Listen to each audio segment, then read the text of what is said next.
एक सांगली शहर है महाराष्ट्र में, सांगली, और वहां कोई आपकी भक्त ज्ञान गंगा बांटे थे। और हम वो मेला लगा हुआ था हमारे धार्मिक, और मैं तो भगवान शंकर का पुजारी, उसके अतिरिक्त मैं किसी ने मानू नहीं था। हमारे साथ मेरा भाई था छोटा, 10-12 वर्ष का, और हम सारा परिवार मत्था टेकने जावा थे शिव के मंदिर में। बड़ा मेला था वहां का। वह पुस्तक बेच रहा था तो उसमें लिखा हुआ था कौन ब्रह्मा का पिता है, कौन विष्णु की माँ, ये ऐसे ऐसे। वो छोटा भाई जाकर हमसे पिता नहीं कैसे पहले वो लेने चला था, मैंने मना कर दिया कि ना ये तो बकवास लेकर रखिए ना। जब तो वो मेरे साथ आ गया, फिर पता नहीं कब निकल कर गया, वो किताब खरीद लिया वहां से, बुक, और छुपा कर रख ली उसने। जब मैं गाड़ी से उतरने लगा तब देखा मैंने वो पुस्तक ले रहा हाथ में, उसे मैंने छीन ली और मेज पर उल्टी रख दी कि इसके दर्शन भी नहीं करूं। वह रखी रही 2 महीने तक। एक बार मेरा कुछ ऐसी टेंशन बनी, कुछ ऐसे सर्कमस्टांस बन गए, मेरा सिर पाट टन्ना हो गया, घनी टेंशन हो रही किसी बात की, और मैं बाहर बैठ गया चेयर लेके। थोड़ी देर में ध्यान आया, पुस्तक दिखी वो रखी रखाई। मैंने सोचा इसने देखता क्या है। मैं लगा उस पुस्तक को पढ़ने, वो मेरी तो टेंशन मन याद भी कोई ना कचकित गई, और 3 दिन कंटिन्यूस पढ़ी। अरे सह परिवार लेकर आ गया परमात्मा का बच्चा, सारे परिवार को।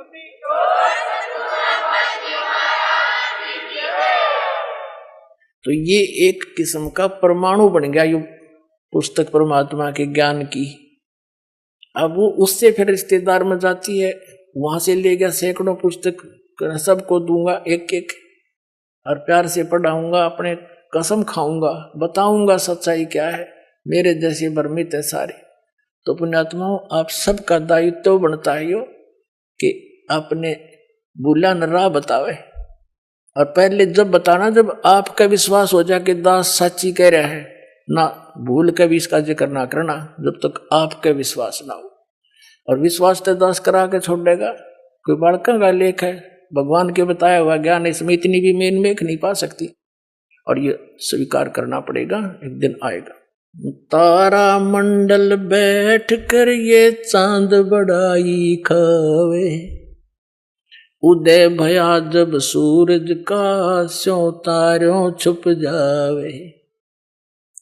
अभी तक हम जिस भी देवी देव ने पूजे थे, हमने वो गणाय में मावान लगा था, और परमात्मा के इस ज्ञान की रोशनी में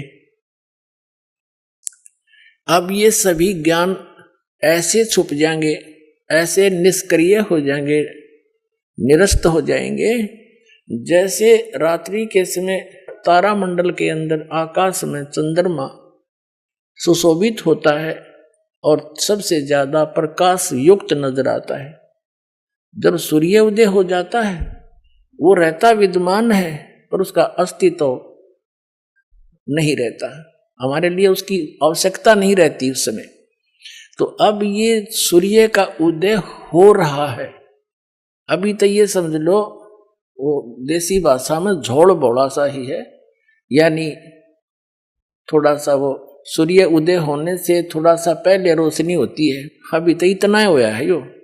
अरे देखना जो शिखर में होगा सूर्य, पूरे विश्व में ज्ञान हो जाएगा, ये पूरे विश्व में।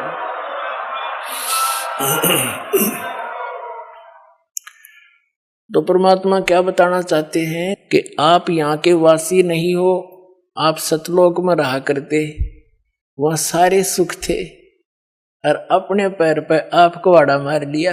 ये दास एक जूनियर इंजीनियर था इसमें, कंस्ट्रक्शन सिविल के अंदर, हरियाणा में इरिगेशन डिपार्टमेंट। तो वहां पर एक बहन अपने 2 बच्चों को लेकर मजदूरी करने आई हुई, और वह लड़की मजदूरों की जैसी नहीं लगे थी। फिर भी कोई इतना विशेष ध्यान निगाह में, कोई बात नहीं, पता नहीं परमात्मा किस घर में कैसा बालक हो जाए। फिर वो रो रही थी, रोने लगी। कुछ देर बाद दूसरे तीसरे दिन जब हम दोबारा गए उससे पूछ बैठा, भाई बहन क्या बात है, क्यों रो रही हो? वहीं पर और कई मजदूर बैठे थे, बेलदार वगैरह, उनकी पत्नियां थी। वह बहुत बुरी तरह रो ही रही थी। उसने थोड़ी सी देर बाद से फिर बताई साची कि मैं ऐसे ऐसे एक बहुत बड़े घर की बेटी थी, सेठ है मेरा पिताजी, बहुत बड़ा पैसे वाला, और मुझे सारी सुविधा थी, और जो मेरा पति है ये हमारे यहाँ नौकर रहा करता, और मैं इसके जाल में फंस गई। मैं इतनी प्रभावित होगी, मेरे माता पिता मेरे आगे रो भी दिए, उन्होंने मेरे पैर भी पकड़ लिए, बेटी कुछ भविष्य देख ले तू अपना, तू कहाँ जा रही है, रोटी टाइम पे मिले नहीं, क्या हाल होगा तेरा, लेकिन फिर हम तेरे को घर नहीं बढ़न देंगे, या तू पक्की सोच लिए। मैंने एक नहीं मानी, और इस मेरे पति की बातों में इतनी फंस गई, हम वहां से घर से भाग गए। अब ये जो मैं पैसा लेकर आई थी 1-2-4 लाख रुपए, वो खर्च खरीदी, सारा शराब पीता है। अब मैं मजदूरी करती हूँ और वो मेरे पैसों से शराब पीता है, और बोल लूँ तो मैंने रोज कूटे। अब कोई मेरा वाली वारस रहा नहीं कि तो मैं दुख रोज दूं जाके, मैंने अपने पैर पे आपको अड़ा मार रखे।